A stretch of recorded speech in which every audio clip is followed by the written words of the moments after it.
যে মানুষটার সাথে সম্পর্কে আছো সেই মানুষটা যদি কোনো থার্ড পার্সনের জন্য তোমাকে ছেড়ে দিয়ে তোমাকে ডিচ করে চিট করে চলে যায়, তাহলে বুঝবে সেই মানুষটা সেই থার্ড পার্সনের সাথেও বেশি দিন সম্পর্কে থাকতে পারবে না।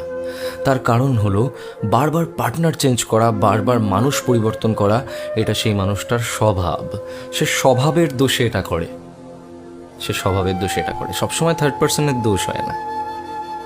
যে কোনো সম্পর্কে কোনো না কোনো খারাপ সময় আসে।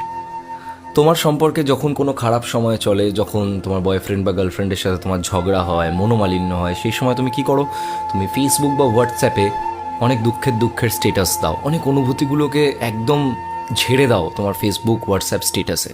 তুমি কি জানো যে এই যে ছোট ছোট স্টেটাসগুলো তুমি দিচ্ছ, এইগুলোই তোমার সম্পর্কে ছোট ছোট ফাটল তৈরি করছে, এবং ভবিষ্যতে গিয়ে এটা অনেক বড় একটা কারণ হতে পারে তোমার সম্পর্ক পুরোপুরিভাবে নষ্ট হয়ে যাওয়ার, পুরোপুরিভাবে ভেঙে যাওয়ার।